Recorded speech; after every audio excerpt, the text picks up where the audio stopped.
শুভ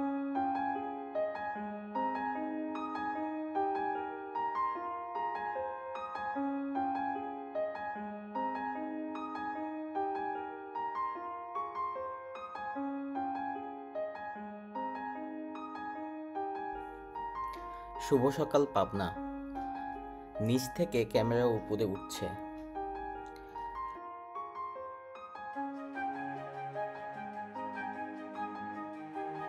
আর দেখা যাচ্ছে এক বিস্তীর্ণ ধূসর বুক। এটা কোনো ফসলি মাঠ নয়, এটা আমাদের ইছামতির শুকনো তলদেশ।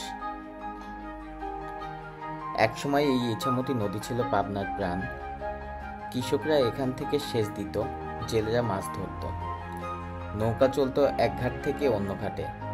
কিন্তু সময়ের ব্যবধানে নদীটি শুকিয়ে গিয়েছে।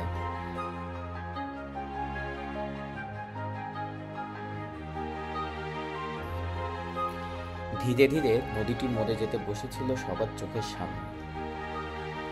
এখন চলছে পুনরুজ্জীবিত করার কাজ, চলছে চেষ্টা, চলছে মাটি খনন কাজ।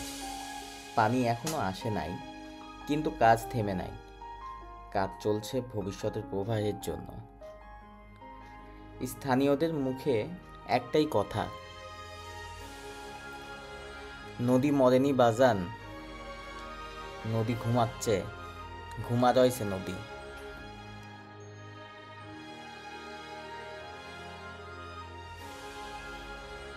আমরা সবাই পাবনাবাসী সেই ঘুম ভাঙার অপেক্ষাতেই আছি। ইনশাল্লাহ আজ না হোক কাল নদী বুক বেয়ে বইবে পানি, ফিরবে মাছ, ফিরবে নৌকার ডাক। নৌকার মাঝি এপার থেকে ওপার চলাচল করবে। আজকে এই খনন ভবিষ্যতের সম্ভাবনা। হয়তো এখনো পানি নাই, কিন্তু মাটির নিচে জমে আছে পাবনার হাজারো স্বপ্ন।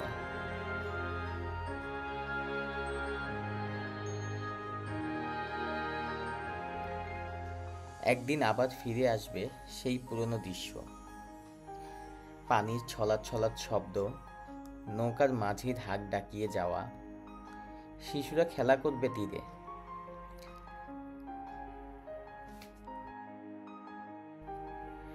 তাই আমরা পাবনাবাসী এখনো অপেক্ষা করছি, নদী ফিরুক, নদী ফিরুক, প্রাণ ফিরুক নদীর, ইছামতি আবার বাঁচুক,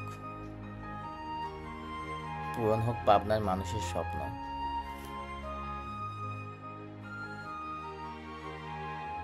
পক্ষ থেকে নদী খনন কাজে নিয়োজিত সংশ্লিষ্ট সকলের প্রতি রইল আন্তরিক কৃতজ্ঞতা এবং শ্রদ্ধা। আপনাদের পরিশ্রমেই একদিন জেগে উঠবে আমাদের প্রাণের ইছামতি। ইনশাল্লাহ পাবনাবাসী সেই আশায় বুক বেঁধে আছে।